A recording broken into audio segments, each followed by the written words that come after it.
Hey, this is Tyler Boronski here in Atlanta for the Godzilla premiere alongside actor PJ McDonnell. PJ, thanks for taking a few minutes. Hey, my pleasure. Now, I say actor, but I mean, just 15 years ago, it was a hardcore musician. What do you miss about the touring life, man? Man, every day felt like I was in the circus. It felt like I was in boys camp, like all the time, like that camaraderie of like being in a van and like daring each other to do like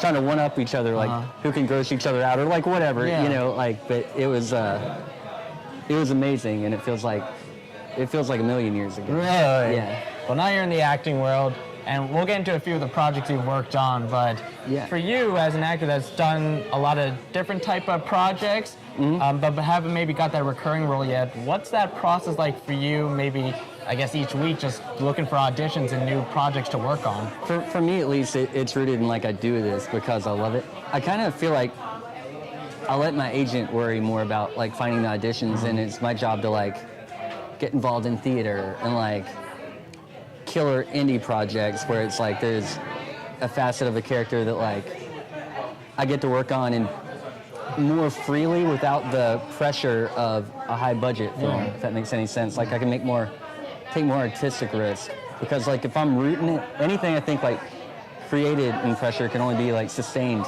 in pressure, and I don't operate like that. Now you've worked on, obviously, people are gonna know these names of these projects.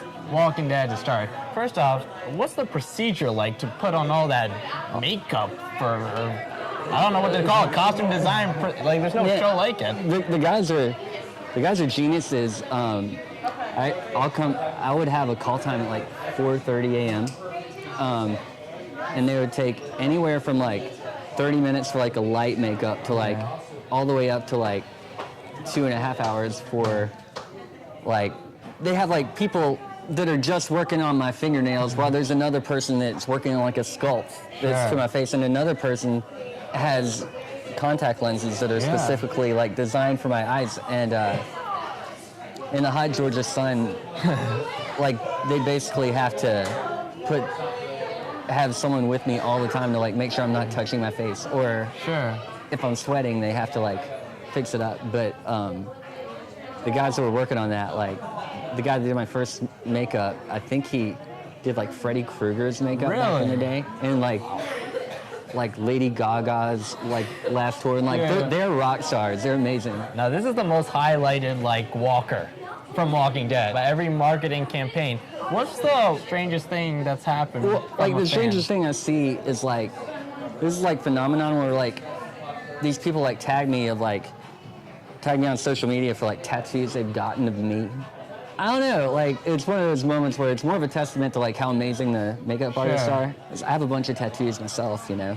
I'm sleeved up. Yeah, I'd say like tattoos are pretty out there, and like I get a fair share of like people like they have the trading cards and all that stuff that like want me to sign, and those fans are the best. Yeah, that's dedication. Yeah, get a dead me on your on your body. Like you have to be like pretty dedicated to the show. Sure, they deserve an autograph. Absolutely, they're gonna absolutely. do that. I love that. Now you also worked on Logan Lucky, Adam Driver in that movie. What a funny dude. Any funny stories from that set? Well, like probably the funniest was like working with Daniel Craig. You know, like we worked together for like a week in the prison, and Steven Soderbergh directed it, and he's like one of my favorite directors. But like, it's funny like seeing Daniel Craig, like the smooth James Bond. He was playing a redneck, you know, and like in between takes were basically telling like fart jokes.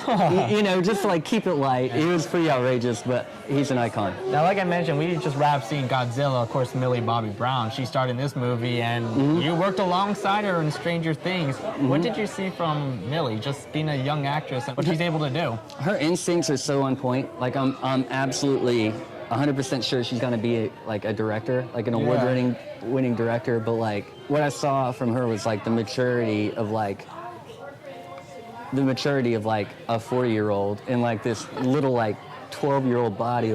Like when we were wrapped, like she came up and gave me a hug and said some really like encouraging things. But like I don't know, she's got something that like you see like once in a generation. I think as far as talent, graciousness, and you know all of that stuff.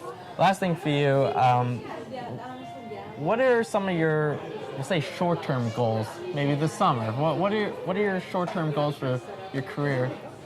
Let's say in the next few months. Man, like, I try to think in terms of like tackling characters that challenge me more. You know, like I feel like people typically see me in like a more on the fringe, and I'd love to book something where, you know, like, oh, he's a lawyer, but like he's not like your typical lawyer. Yeah. You know, kind of like Billy Bob Thornton and Goliath, where like he's got a little sauce to him, you know. But like, obviously, a recurring or like a lead would be like it. Sure. But I try to keep my artistic goals simply on like a level of like staying happy and not like what I'm booking, because I'd rather book one amazing role than like 10 things where no one knew what I was in. Well, wish you the best for that. Thanks Thank a lot, you brother. so much, Appreciate man. it. I appreciate it.